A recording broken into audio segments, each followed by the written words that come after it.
Lo dijo en la primera hora.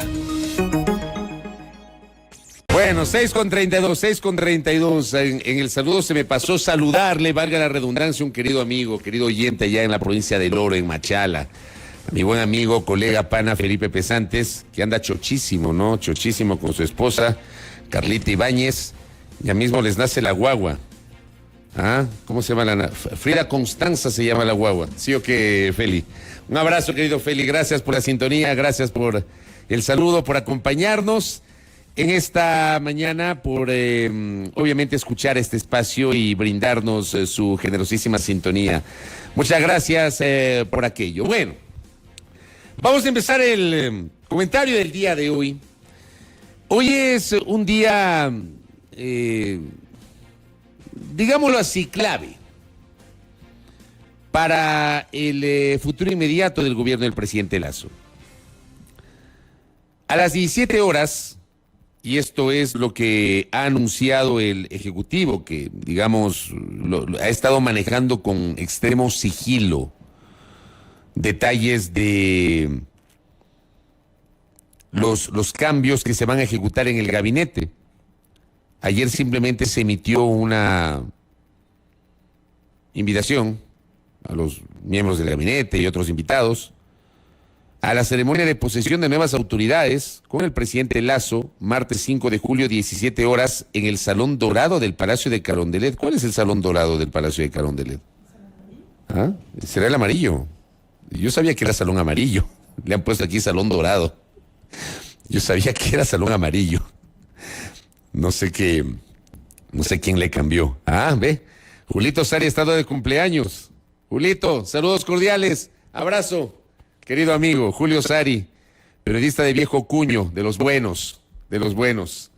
Siempre lo recuerdo a Julio con su columna del Run Run en Diario Hoy. Le envío un abrazo. Oyente ha sido también de este espacio. Nos dice que está de cumpleaños, así que le envío un abrazo. Gracias, Julito. Gracias. Felicidades. Que le festejen en la casa. Bueno, les decía, 17 horas será la posesión de las nuevas autoridades. ¿Qué es lo que se sabe? Ya, confirmadísimo. Mega confirmado. Simón Cueva, ministro de Economía y Finanzas, no va más. Jimena Garzón, ministra de Salud, no va más. Marcelo Cabrera, ministro de Transporte y Obras Públicas, no va más. Y el ingeniero Alejandro Rivadeneira, secretario nacional de Educación Superior, Ciencia y Tecnología, no va más. Son los 4 cambios confirmados. Me dicen que hay más. No lo sé. Pero esto es lo que se conoce con certeza. En el plano de la especulación, hay nombres, tal vez el más mencionado para ocupar la cartera de Economía y Finanzas, que no es un nombre reciente, esto ya se venía hablando hace semanas. El nombre del actual gobernador de la provincia del Guayas y expresidente de la Cámara de Comercio de Guayaquil, Pablo Arosemena. Pero no ha sido confirmado el nombre de Arosemena. Tenemos conocimiento de que efectivamente su nombre fue considerado, yo no sé si ya ha sido sacramentado, que efectivamente Pablo Arosemena va a ser el ministro de Economía y Finanzas. No tengo yo esa información. Se habla de que el ministro de Transporte y Obras Públicas sería reemplazado por otro de los miembros del gabinete del presidente Lasso. Se ha mencionado el nombre del ministro de Desarrollo Urbano y Vivienda, de Darío Herrera, que pasaría del MIDUBI al EMETOP, del Ministerio de Desarrollo Urbano y Vivienda al Ministerio de Transporte y Obras Públicas.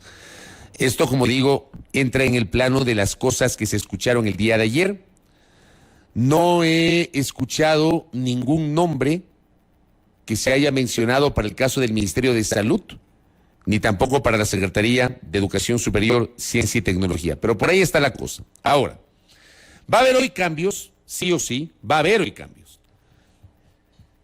La pregunta del millón es, ¿serán cambios de fondo o serán cambios solamente de forma, cambios epidérmicos, cambios cosméticos? Estos cambios los va a impulsar el presidente Lasso porque se dio cuenta que hay cosas que reformular. Va a cambiar esos brazos ejecutores sobre la base de la necesidad o las nuevas necesidades que tiene hoy el Ejecutivo para poder satisfacer las demandas sociales. Lo de economía, digamos, creo que se caía de Maduro, ¿no? Yo siempre creo que la gestión de un ministro responde a la visión de un presidente. O sea, hay mucha gente que habla de que hay que sacar al ministro porque no sé qué, porque no sé cuánto, porque hizo esto, porque es tacaño, porque no invierte, porque no sé qué. Perdónenme, un ministro no se manda solo. Los ministros no se mandan solos. Los ministros responden a su jefe, que es el presidente de la República. Así en términos morochos. Los ministros de Estado no se mandan solos. Un ministro ejecuta las disposiciones del presidente de la República. Las reuniones del gabinete, o en las reuniones del gabinete, el presidente de la República y su entorno, su equipo más cercano, son los que marcan la agenda y obviamente analizan, debaten con los ministros, pero al final la última palabra la tiene el presidente de la República. ¿O me equivoco? O sea, el presidente el que ordena, el presidente el que decide, el presidente el que puede decir, ¿sabes qué? Tenemos 9,000 millones de dólares en reservas internacionales. ¿Podemos o no podemos destinar 1,000 millones de dólares? Entendiendo que también hay que ahorrar, hay que tener una plata guardada por si acaso. Pero podemos utilizar de esos 8,000 millones o 9,000 millones. Estoy hablando en términos muy coloquiales y muy simples. Porque por supuesto alguien me va a decir, pero es que esa plata no es que es dinero contante y sonante. De acuerdo. Pero digo, el presidente le ha de preguntar a su ministro de Economía y Finanzas, ¿podemos utilizar 1,000 milloncitos para poder comprar medicinas, para poder comprar insumos, para poder aumentar la contratación de profesionales de la salud, para poder comprarle baterías a los vehículos, a los patrulleros de los policías, para poderle dar a la policía plata para que pongan gasolina a los patrulleros y los autos? ¿Podemos usar eso? Me imagino que el ministro de Economía y Finanzas le dirá, presidente, se puede usar tal vez no 1,000 millones, podemos usar 500 millones. Los otros 500 millones podríamos utilizarlo después de unos 2-3 meses porque hay que hacer una reforma que no sé qué. Digo, ¿no? Pero así funciona. Porque claro, no sé ustedes quienes hablan que no somos técnicos ni expertos en materia económica, ni en materia presupuestaria, creo que para todos nos resulta inentendible que durante el primer año, donde el presidente Lasso ha señalado recurrentemente que puso la casa en orden, que ha ordenado la economía, que ha ordenado las finanzas, y nos presentan unas cifras espectaculares de reservas internacionales, digo, para el común de los ciudadanos, no es entendible cómo este país tiene enormes carencias en salud, en educación, en seguridad, en control de la desnutrición infantil, en inclusión económica y social, etcétera. Pero tienes plata guardada. Y yo no creo que el comprar medicina sea un gasto, pues es una inversión. El común de los ciudadanos no entendemos eso. Y si, por ejemplo, hay una imposibilidad legal, práctica, deberían explicarla convenientemente para que los de a pie, los que no manejamos términos técnicos, como ustedes o quien les habla, podamos entender. ¿Por qué no se puede tocar esos 9,000 millones de dólares o 8,000 millones de dólares que tienen guardados en reservas internacionales? Pues, ¿no les parece? Pero eso me van a disculpar. Aquí se habla solamente de Simón Cueva. Simón Cueva, la historia lo juzgará por sus aciertos y por sus errores. Así ha sido siempre. Así ha sido siempre con los ministros o con quienes han pasado por la cosa pública. Pero el señor Cueva no se manda solo, pues. Si es que hay un liderazgo desde Carondelet, desde la primera magistratura, en donde se entiende que sí, tenemos reservas, garantizas la dolarización, tenemos un ahorro, pero necesitamos destinar una parte de esos recursos para inversión social, para inversión pública. Explíquennos, no a mí, al país, explíquenle al país. ¿Cómo se entiende eso? Yo no lo entiendo. Yo no lo entiendo. O sea, supera mi capacidad de entendimiento. Y no se trata de una crítica gratuita al Ejecutivo, ni mucho menos. Simplemente partimos del sentido común.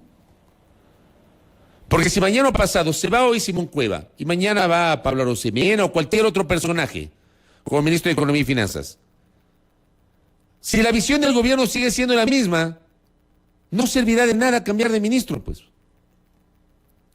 Si se va a mantener la misma postura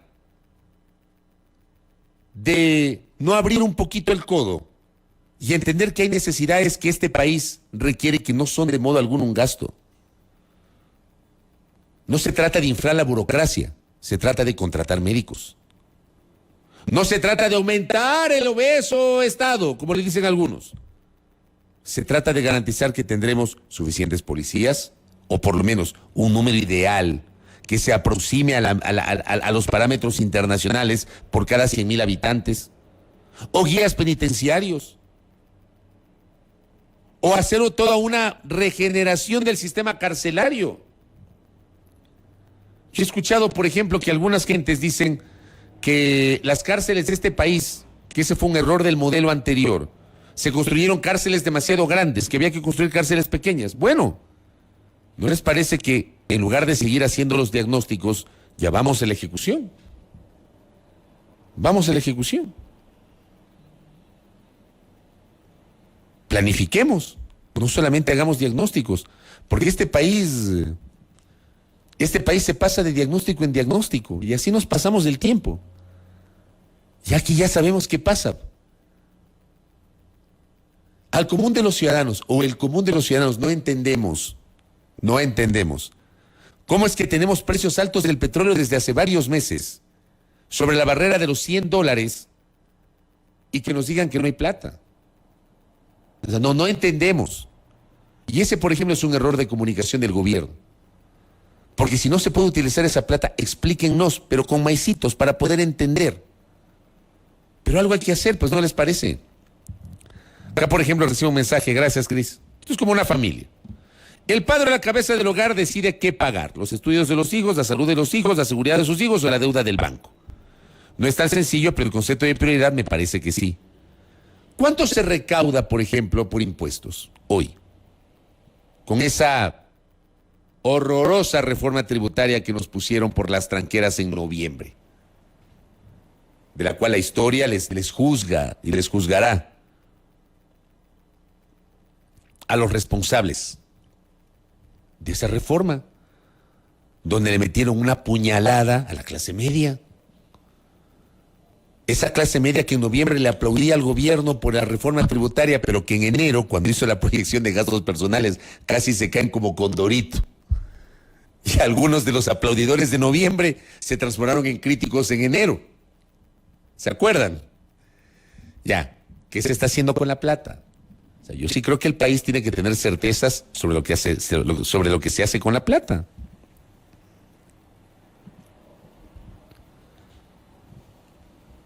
Acá, por ejemplo, gracias, ingeniero. Exacto, los ingresos por la reforma tributaria. Es justamente eso. ¿Qué se hace con esos ingresos? Entonces, por supuesto que el ministro de Economía y Finanzas tiene que responder. Pero tiene un jefe, que es el presidente. Yo pregunto, vean, y ojalá que se entienda el sentido y la naturaleza de la crítica. Créanme, en este espacio uno hace crítica constructiva. Como pongo en mi cuenta Twitter, ¿ya? Aquí no se hace crítica, igualito que en el Twitter yo hablo aquí. Yo no hablo desde el odio porque me caiga mal fulano, sultano, mengano, perencejo. Yo hablo desde mi condición de periodista y genero una crítica absolutamente constructiva. Y bien, dentro de esa crítica, digamos, no podemos tapar el sol con un dedo. En 13 meses de gobierno, ¿qué obra pública se ha hecho? A ver, ¿qué obra pública? ¿Se ha invertido en obra pública? ¿Hay inversión pública? De verdad. ¿Qué obra pública se ha hecho? Ya, yo entiendo que el primer año ha sido para poner la casa en orden, ha dicho el presidente. Tenemos espectaculares reservas internacionales, de esa plata no quieren coger. ¿Qué obra pública se hizo durante los primeros 13 meses del gobierno del presidente Lasso? ¿Qué obra pública? Y una vez más, aunque repito otra vez como cotorra, otra vez, no nos podemos quedar solo con el éxito del plan de vacunación. No nos podemos quedar solo con eso. Pero nos hemos quedado solo con eso. Entonces, esto no es solo responsabilidad del ministro de Economía y Finanzas. Lo que uno esperaría es que si va a haber un cambio, ese cambio vaya de la mano con una reorientación de la visión del jefe de Estado. Yo no creo que Lasso tenga que dar un giro de 180 grados a su forma de pensar. Lasso tiene una forma de pensar, el presidente de la República tiene una visión. Es legítima dentro de su forma de pensar, ganó las elecciones con esa visión. Pero hay cosas sobre las cuales tiene que dar un giro de 90 grados, no de 180, de 90. Hay otros que dicen de 360, eso es imposible, regresa al mismo punto, ¿no les parece? Un giro de por lo menos 90 grados en su forma de pensar, en su visión de gobierno. Y para dar ese giro de 90 grados, yo sí creo que el presidente tiene que hacer toda una reformulación de su equipo, con honrosísimas excepciones. Yo no creo que todos los ministros son malos. Yo, por ejemplo, a mí me parece que Julio José Prado es un muy buen ministro. Muy buen ministro. Y buen vocero. Yo creo que el ministro de la Producción es un buen ministro. Es de los buenos funcionarios que tiene el presidente de la República. Yo creo que el canciller de la República es un buen ministro. No es un diplomático de carrera, pero no ha hecho mal su trabajo en la Cancillería. Desde mi punto de vista, es mi criterio.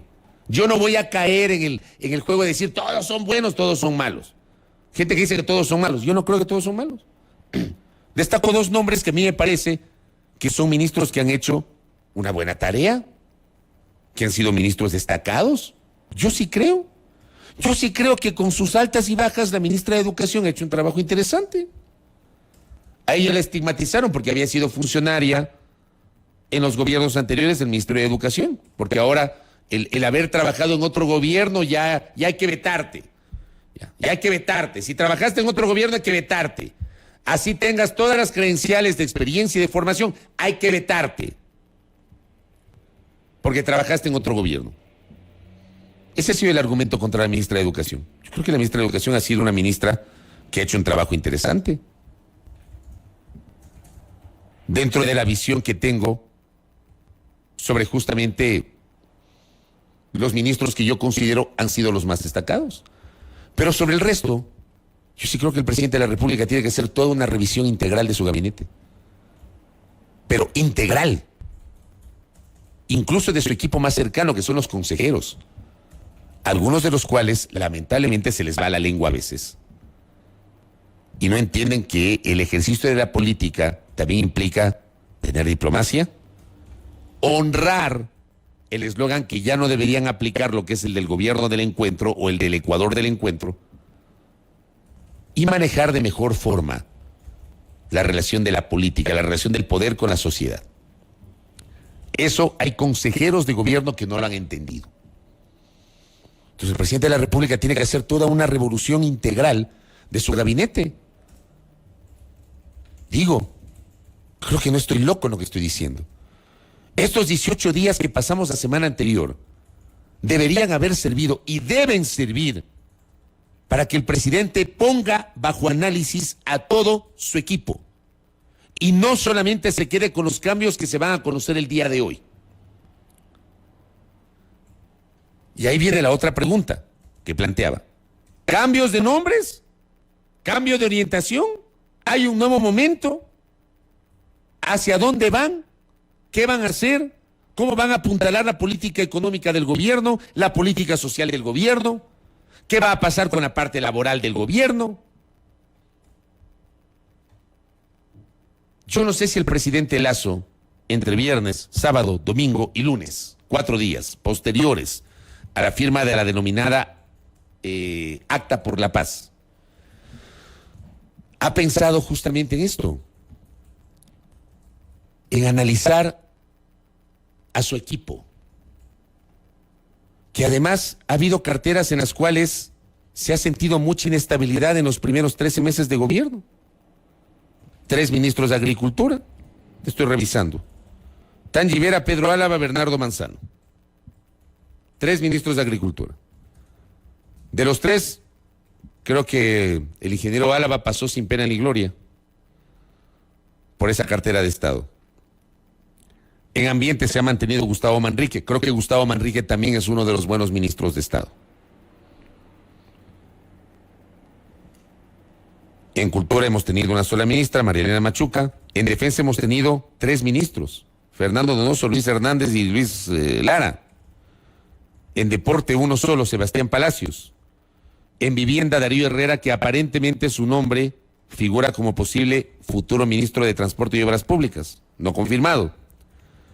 Simón Cueva, que ya se va. María Brown en Educación, que se ha mantenido.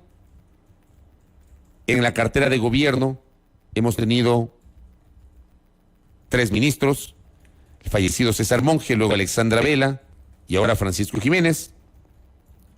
Obviamente Francisco Jiménez no tiene que salir en este momento. Francisco Jiménez de alguna manera fue el que articuló la semana anterior el acuerdo con los indígenas y creo que su rol de la semana anterior fue adecuado. O sea, el papel de Francisco Jiménez la semana anterior creo que fue muy adecuado. Obviamente con sus altos y bajos, pero al final lideró el espacio del gobierno para poder acordar con los indígenas. El ministro del Interior, que se reconstituyó esta cartera de Estado, el general Carrillo. Inclusión Económica y Social hemos tenido 2 ministros. Allí también hay un rumor no confirmado de que podría haber un cambio. Primero Mae Montaño y luego Esteban Bernal. En Energía y Minas 2 ministros. Hoy estará con nosotros Javier Vera, ya mismo. En la Producción un ministro, Julio José Prado. En Cancillería 2, Mauricio Montalvo y Juan Carlos Holguín. En Salud Pública, Jimena Garzón, que será reemplazada. Trabajo, Patricio Donoso, que en los últimos tiempos ha tenido un perfil muy bajo el ministro de Trabajo en los últimos tiempos. Prácticamente no lo hemos visto haciendo vocerías sobre algunos temas. Y ojo, parte de lo que pedían los indígenas le compete al Ministerio de Trabajo, el tema de la precarización laboral. Pero yo no he escuchado al ministro de Trabajo, digamos, liderar una comunicación mucho más cercana en las últimas semanas. De Transporte y Obras Públicas, que Marcelo Cabrera se va, aparentemente tiene aspiraciones electorales. En Turismo, Nils Olsen, que se ha mantenido. Y en Telecomunicaciones, la señora Viana Maíno. En la Secretaría de Derechos Humanos hemos tenido 2 secretarias, pero acuérdense cómo se fue Bernardo Ordóñez. Bernardo Ordóñez se fue en una carta que la revisamos aquí con ustedes, donde decía que no estaba de acuerdo con la nueva orientación del gobierno. Yo hasta ahora no sé a qué orientación del gobierno se refería Bernardo en ese momento.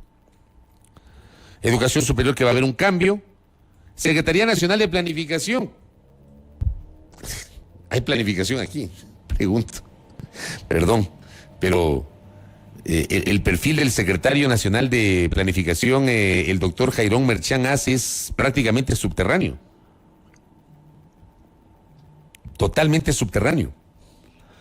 Iván Correa, secretario de la Administración, muy cercano al presidente Lazo, que sí ha estado haciendo vocería. El secretario jurídico, el doctor Fabián Pozo, que se mantiene desde el primer momento. En la Secretaría General Administrativa de la Presidencia, bueno, ahí no hay vocerías, hubo dos secretarios. José Yunes es el actual, pero no tiene ningún tipo de exposición pública. El doctor Luis Pachala, secretario de los Pueblos. Aquí recibí algunos mensajes. Adri me dice, hola Adri, buen día. Pachala tiene mucha responsabilidad del paro indígena y la falta de atención a las nacionalidades. Nos dicen, solamente hablaba con la UNORIC, pero ellos no son todas las comunidades indígenas. Claro, la UNORIC no era la que estaba paralizada, pues. La que estaba paralizada era la CONAIE. Y ahora de la CONAIE la FENOCIN y FEINE, no a la UNORIC. Y presentaron a la UNORIC en una reunión con el presidente de la República. Pero la UNORIC representa solamente un segmento. Justamente Andrés también me dice, el secretario de los Pueblos y Nacionalidades, ¿para qué ha servido? ¿Qué ha hecho? ¿Cuál es la gestión? ¿Cuál es la gestión? ¿Qué más? La Secretaría General de Comunicación. Hemos tenido 2 secretarios de comunicación. La comunicación ha sido un talón de Aquiles del gobierno. Pero yo, como siempre he dicho, no le echen la culpa solo a la comunicación. O sea, una buena comunicación tiene que ir de la mano de una buena gestión. Lo que no se comunica no existe. Pero para comunicar algo tiene que existir, pues. Si no hay gestión, ¿qué comunica usted? Si no hay obra pública, si no hay inversión pública, ¿qué comunica usted? Por supuesto, esto va de la mano. La gestión con la comunicación. La parte administrativa de gestión con la parte de comunicación. La comunicación ha sido un talón de Aquiles. Hoy está el Pipo Lazo ahí.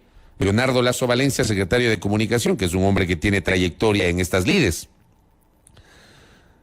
El secretario de Anticorrupción, que eso también lo comentamos con ustedes en su momento. Otra vez crearon esta institución que fue creada en el gobierno de Moreno, que luego la eliminaron porque se enojó la fiscal, se enojó la presidenta del Consejo de la Judicatura y se enojó la entonces presidenta de la Corte Nacional de Justicia, porque decían que esa secretaría estaba inmiscuyéndose en el trabajo de la Administración de Justicia y Moreno la eliminó y ahora Lazo la volvió a crear y lo nombró al doctor Luis Verdesoto Custode. Ahí tenemos algunas consejerías de gobierno. Tenemos varias consejerías de gobierno. Consejería de Gobierno con Aparicio Caicedo, Consejería para las Políticas Públicas de Lucha contra la Desnutrición Infantil con Luis Enrique Coloma, Consejería para la Integración Regional y Relaciones Multilaterales de la Comunidad Andina con Andrea Balda, Consejería para las Políticas Públicas para la Protección del Sector Bananero con Juan José Pons, Consejería para la Comunicación Personal del Presidente con Rafael Cuesta Vallarino, ese no es el periodista, por si acaso, no es el periodista, es otro Rafael Cuesta. Consejería para el Medio Ambiente con el economista Roque Sevilla y Consejería de Asesoría Política con el doctor Diego Ordóñez Guerrero. Esa es estructura del gabinete. De estructura. De todo esto, para mí, yo destaco varios nombres que los he mencionado y creo que completo los dedos de mi mano. El resto debería ser materia de toda una revolución integral.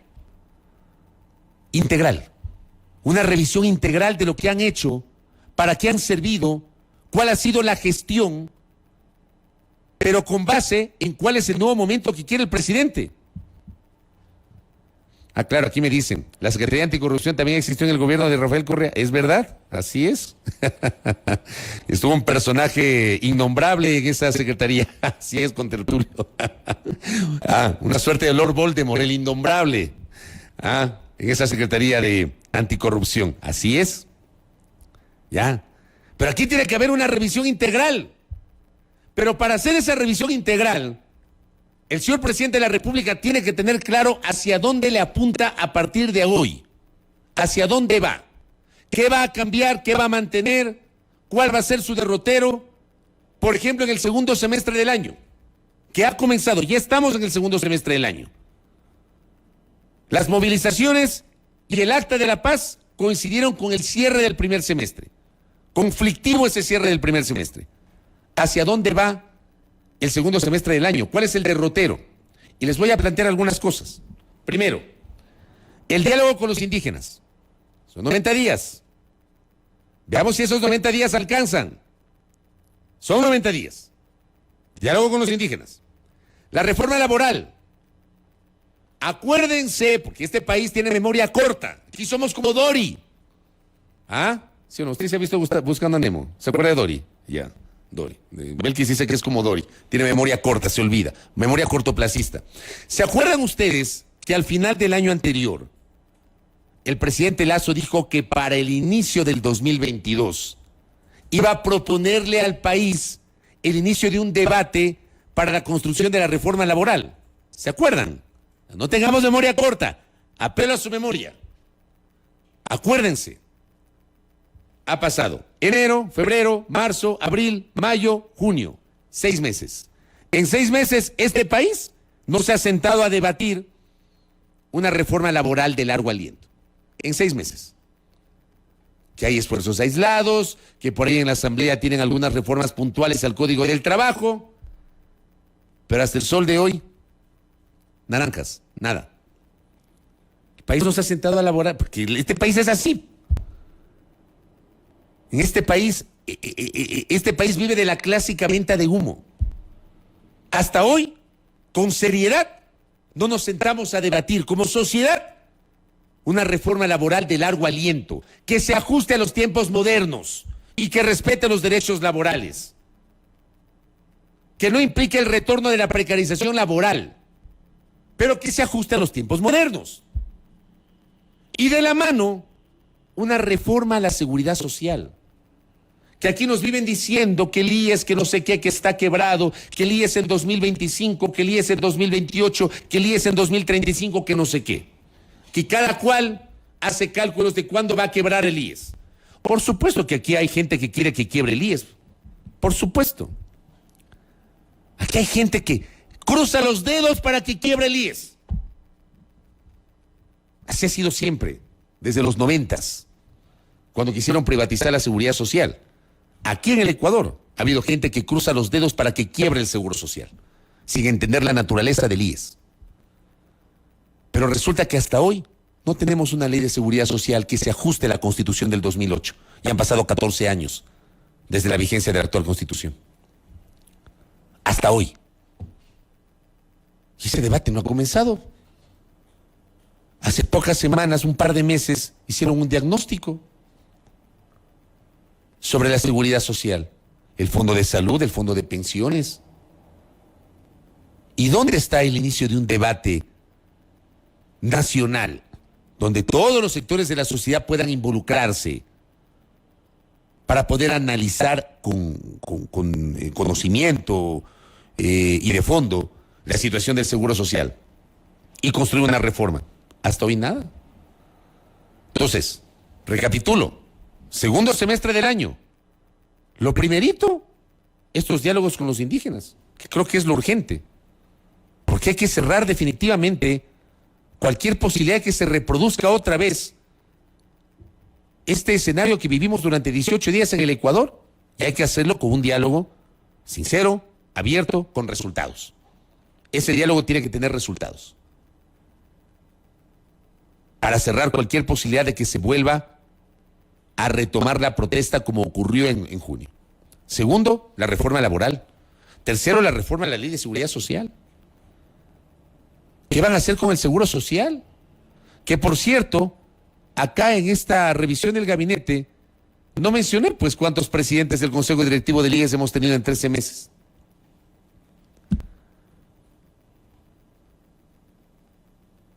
Ni los problemas de gobernabilidad que tienen en el Consejo Directivo integrado por 3,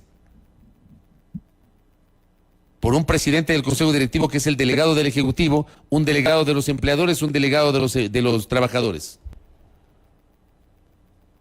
Debería haber un delegado de los jubilados, ¿no les parece? Debería. Pues no hay un delegado de los jubilados. Ese Consejo Directivo del IES debería tener una reforma integral sobre su estructura. Y no debería ser solo tripartito, debería ser un poquito más amplio, creo yo. Pero esto debería ser debatido, debería ser analizado, debería ser pensado, y el debate, el análisis, debería ser liderado por el presidente de la República. Debería. Ahí tienen ustedes 3 retos para la siguiente parte del año. 3 retos. Les pongo otro. La seguridad. La seguridad. Ya basta de diagnósticos, ya basta de decir el narcotráfico ha penetrado. Ya, ok, ya sabemos que el narcotráfico ha penetrado en el Ecuador. Ya, ¿qué hacemos para enfrentar el narcotráfico? ¿Pero qué hacemos? ¿Qué hacemos? O sea, ya de diagnósticos de este país, de verdad, creo que para diagnósticos hay un montón de material para hacer tesis doctorales.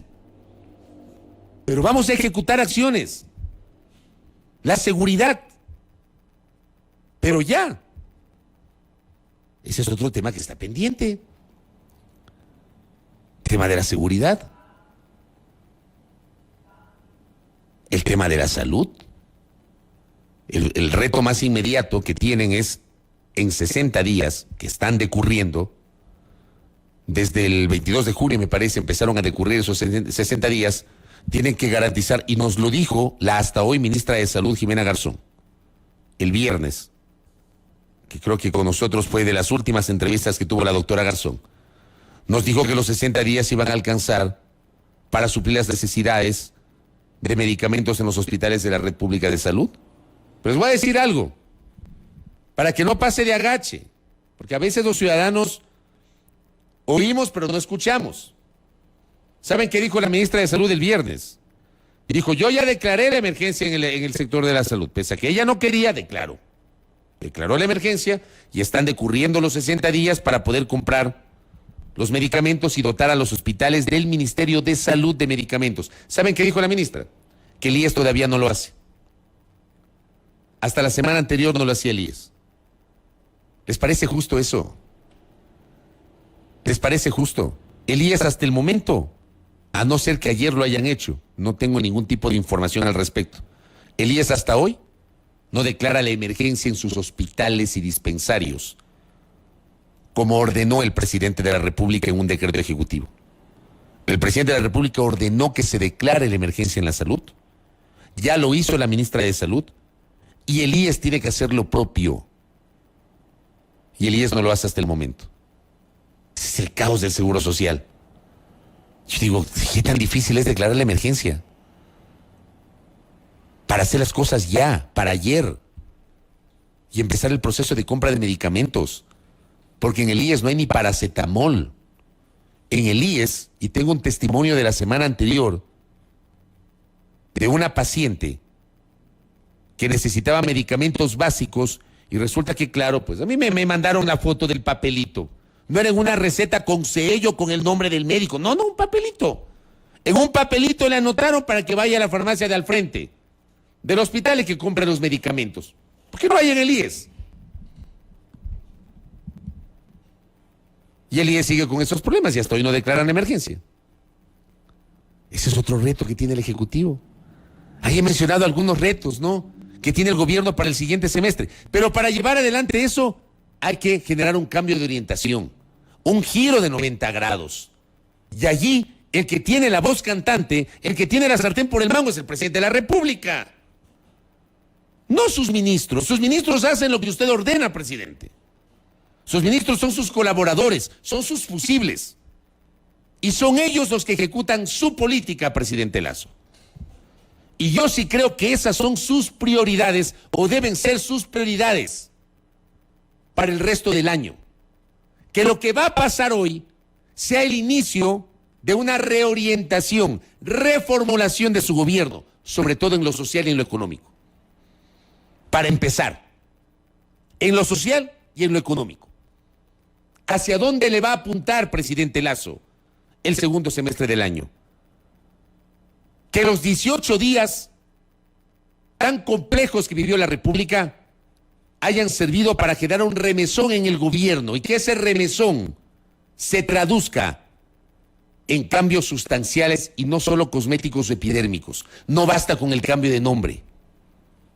No basta con sacar a uno y meter a otro. No basta. Si es que las prácticas, las formas, las políticas van a ser exactamente las mismas. Ese es mi comentario para el día de hoy, que le he trasladado. Se me queda lo del vicepresidente. Vicepresidente de la República le han otorgado una nueva función. Hablemos mañana del tema del vicepresidente, ¿les parece? Gracias, querida audiencia. Como siempre, una interesante conexión, tanto en YouTube cuanto en Facebook Live. Primera Plana. Todas las noticias, todas las voces.